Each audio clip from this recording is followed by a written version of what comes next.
What's up everyone, Jamie here. Welcome back to my channel. Have you ever wanted to buy an investment property but just didn't know where or how to start? Well, in today's video, I'm going to... Wait, what's going on?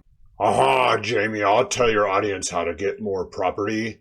All you have to do is raid and siege for it. Okay, Ragnar, that'd be nice, but we don't live in that time period anymore, so please send me back to 2022 so I can help these people. I currently own 5 properties in the suburbs of Kansas City, and when people have asked me about my investment properties, they tend to want to know how much money will they need to get started? What should they look for? What they need to do to find the properties, as well as how do they know it's a good investment? Well, I hope to answer all those questions and more. So if you watch the video to the end, I guarantee you're going to learn something. Plus, I created a free downloadable spreadsheet for you to be able to use to analyze your investment properties you want to look at. All you need to do is just email me and I'll send you your free copy today. The first thing you're going to need is a down payment. In order to buy a single family home as an investment property, according to Rocket Mortgage, you need to be able to put 15% down and have a credit score of 680 or above. And if you're going to buy a 2 to 4 unit investment property, you're going to need to put 25% down and have a minimum credit score of 620. So what does this look like? So just to use easy math, if you were to buy a $100,000 property, you would need $15,000 to $25,000 as your down payment. But there aren't very many properties that I know of in today's market that are going for $100,000.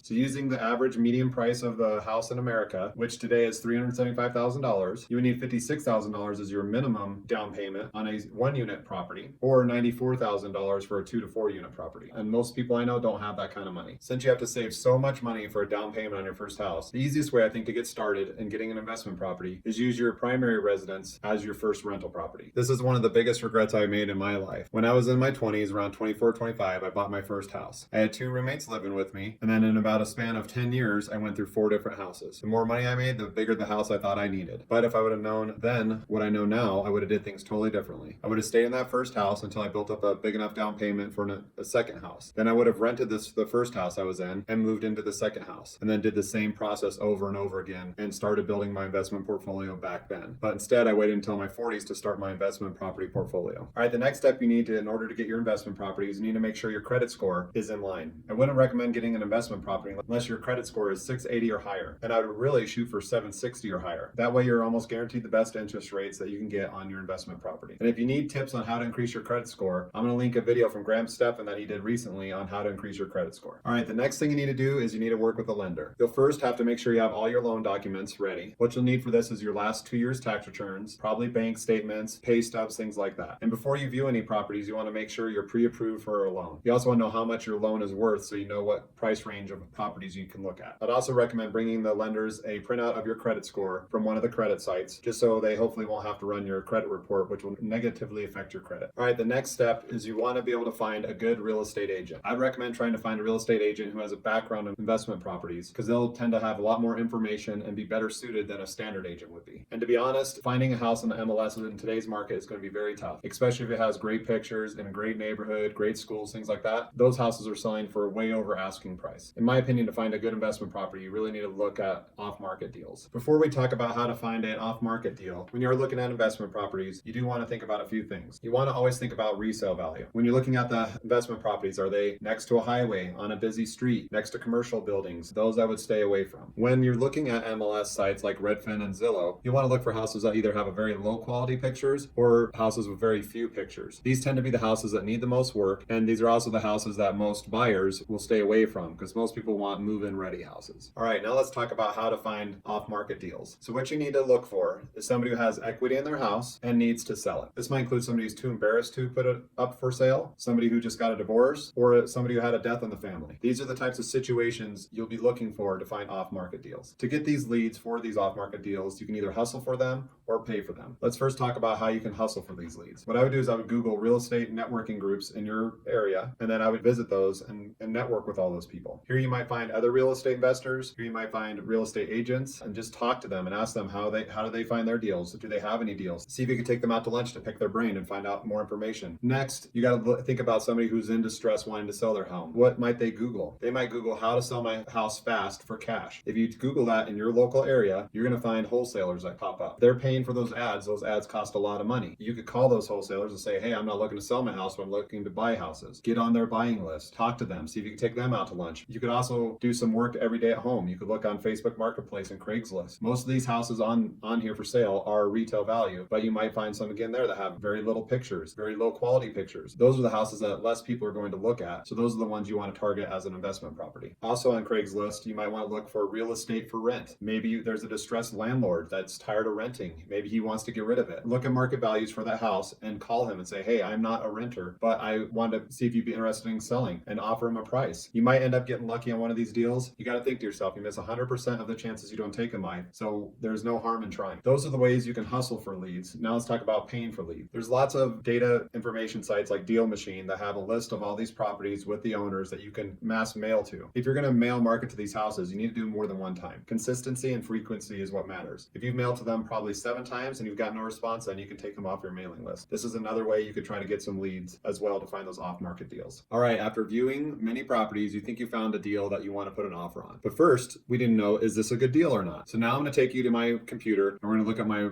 investment property analyzer to see if this is a good deal or not. All right, now that we're at my computer, this is the investment property analyzer spreadsheet that I was mentioning before. Again, this is free of charge. You just have to email me at thejamieparrishshow@gmail.com and I'd be happy to send you a copy. So the deal I'm going to be sharing today is a deal I got through a company I invest with. They're called Pine Financial Group. Pine Financial is a premier lender for real estate investors serving Colorado, Wisconsin, and Minnesota. They are a hard money lender that loans money to real estate investors looking to do primarily fix and flips. I have been investing with Pine Financial for over 8 years, and I earn passive income through them by earning interest every month. And they presented me a deal this month from Minnesota that I ended up doing the loan on. And since this was a real deal that just happened in the market today, I figured this would be a good one to go over and to see if this would be a good property or not. So let's go ahead and take a look at the numbers now. So one of Pine's customers found a house that was $216,000. It needs about $20,000 in rehab, and the after repair value of the house was going to be $305,000. They're going to do a fix and flip on this, but we're going to use this data as a potential rental property instead. So I'm going to go ahead and fill out my spreadsheet. And when you do this, you just want to fill out the blue highlighted sections. And I also have notes here on the side of what kind of numbers you want to put in for these. So I'm going to go ahead and enter in all the information, and then I'll be right back. All right, so the purchase price, like I said, was $216,900. And then they figured they would have a cost of rehab